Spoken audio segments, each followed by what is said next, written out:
our second episode. This episode we'll talk about how we met. What you didn't see on camera before this was we had a fun conversation about how we first got together. Actually, that's the wrong way of putting it. How we first met. yes. As we already pointed out, there is no relationship here. Nope. She can do far better than me. Let's face it. Thank you. You're welcome. So we did meet through, but it was through dating, but we were not dating each other. That's right. Yeah, not dating each other. I met the man that she was dating at the time. Yep. And that's how we met. We should go through some elaboration there.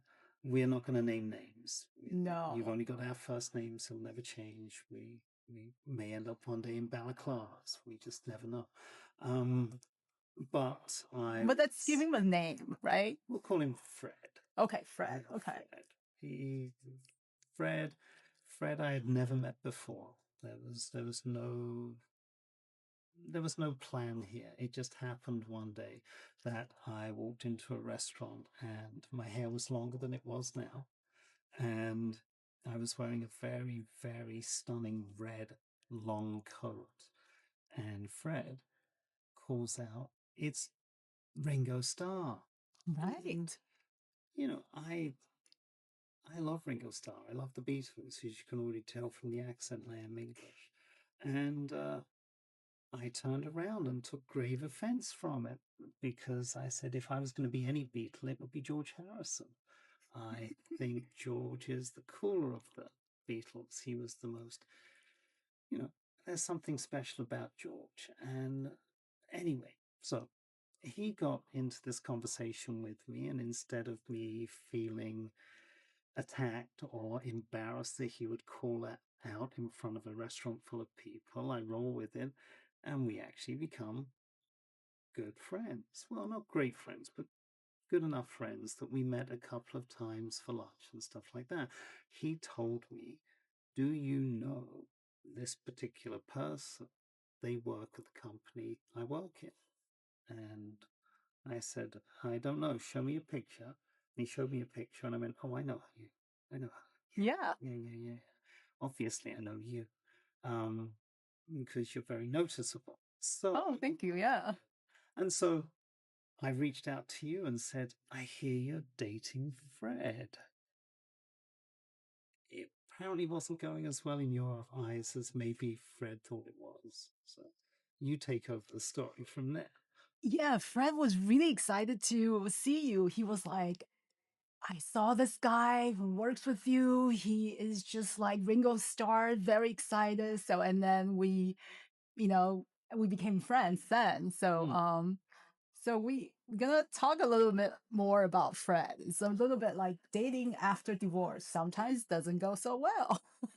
So Fred and I are not dating anymore. That's true. Fred is just a name in the past, and even for me, I have not seen Fred in a long time, which is a sad thing. Maybe I should reach out to him and say hi, and tell him what we're doing. Okay. So he may not appreciate this episode, but we've said nothing bad about Fred. It's one of those things where certain people, kind of like marriage, do not gel well together, but it takes time to work that out. I've often pointed out that your challenge when you first start dating someone like a Fred, is that you put your best foot forward. You are very much in a performance mode at that stage in a relationship. You want to look your best, you want to sound your best, you want to behave your best. It's very difficult to get a true read on people in those first dates because that's not the true person. True person still has some way to go before they manifest themselves. It could be that it comes really quickly, which, if I remember correctly, I think was the case with Fred. Fred manifested certain behaviors that were not comfortable for you. Right. So going back, so Fred and I met through online dating. So talking about online dating, you set up this amazing profile, right? And then Fred wasn't truthful about his height. So I was gonna name this episode, "He is not tall enough, but I'm not good enough." Well, that can go on the title once you post it. Right. So like people make up a decent profile because like you said, you like your first date thing, you want to be on your best behavior, you want to show people like, you're dateable, right? So but of what I when I first meet Fred, and he was way shorter than he said in the profile, but then I was like, yeah, that's not a big How deal. much shorter? What did he say in the profile? I think he said he was 5'5" or something, Yeah? but he was, I think he was maybe 5 feet. No, he was not 5 feet. Oh, he was not. No, he was not 5 feet. Okay. I can say with certainty that that was not 5 feet. He probably was 5'4", 5'5", something like that. Right. Yeah, I would say based on what I remember of him, he was shorter than me, but Right. he was not short. Okay. Short. But it was enough for you. That was not what you Not what I expected. What's your type? What Ideal height? I don't have an ideal height. I know a lot of my friends have like they have to be like 6 feet and all that stuff, but I don't have one. So I don't think height matters as much. But I do think like, you know, when I was younger maybe, but now I'm like personality matters more. Mm. But the point with Fred is that he when I was dating him, he would have all these trigger. I would have all these like trigger, like I am not good enough because he was kind of mean. Not only was he short, he was mean too. So he would, Worst combination. yeah. So he would You can say, handle tall and me. yeah, You can handle short and nice, but you can't handle short and me. right. He would tell me that my skirt is too long, or like some weird comments about the way I look. But then how he looked. How many dates had you been on before that started to happen? I think maybe 3 dates. Yeah. Yeah. He was not. And then I still went on dates with him because I was like, it was right after COVID. I was a little bored. So, but but then things just didn't work. And then I feel like he kind of like he triggered those things in me where I didn't think I was good enough for him. Mm. If that makes any sense. Did you feel you were good enough for yourself? No. And then it was after him that I took a break from dating and realized that, I needed some time for myself to heal and to become a better person, to feel good enough, and then maybe go on dating again. So that was the big moment for me where, like dating, having dated Fred and made me realize that, I needed time for myself. I wasn't ready for dating.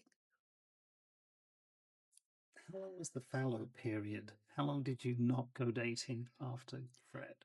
I am still not dating, actually. Really? Yeah. Because it's been a few years now since we met. Yes, it's been a few years, but life got really busy. I'm like doing this podcast, like two kids. Do you miss it? Do you miss dating? I think there's part of me that's missing dating, but there's also part of me it's like, oh, that's just gonna like take too much time, and it's gonna. It's hard work.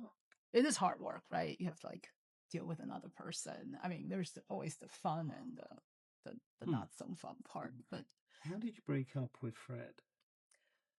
How did that happen? Was there tears? Was there fighting? Was there anger? Was there you just stopped talking to each other one day? Yeah, so he's actually not confrontational. So he's not a very good person. So he just I hasten to add, I had no problems personally with Fred.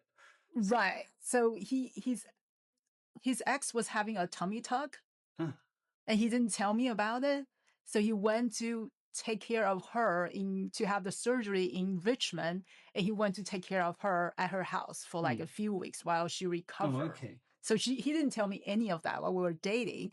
It's one day then he you know, like he couldn't lie to me anymore, and he said like he was doing this, and I was like, oh my gosh, like why were you lying to me all this time? Just like, Was it lying or was it just evasion?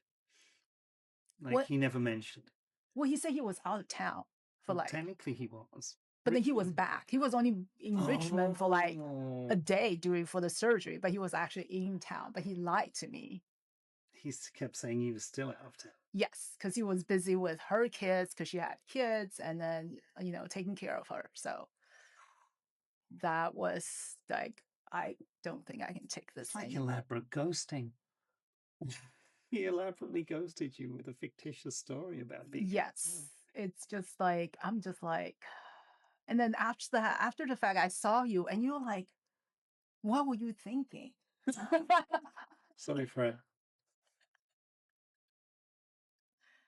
I mean, it's just being friends. Like, what were you thinking, right? Like, what happened? It happens, but let's face it, we've all been in situations where we've had good friendships with people of the opposite sex. Right. And then at some point down the line, you meet their significant other and you immediately go, what? It's like, why are you with that person? What? No, I had created a mental image of what your partner would be like based upon how I see you. Right. And this is not what I would expect. It's like that's happened a lot. And people have said the same for me. It's like, well, when we've met you, we always assumed your partner would be this or this or this. It's like, no, that's not how it was. My partners have not been what people have expected. Yeah, I with Greg, with Freddie, it was, yeah, it was a bit of a shock to the system. Right. That's all I can say. But love is blind. What can we say? Love can be blind. Love can be blind. Yeah. Yes. Sometimes too blind. But you just wait for that moment where you woke up. It's like, oh, what did I do? What did I do? Well, that by then, a lot of times it's too late to get out of it. Actually, it's really never too late, I think. Well, obviously, we're proof of that. Twice each. We can do it. I think I've had discussions in the past with friends where they've said they want to break up with their boyfriend or girlfriend, and I've gone through the checklist and said to them, okay, do you need to settle up who gets the apartment or the house? Well, we don't live together. Okay, so who gets the kids? Oh, there are no kids.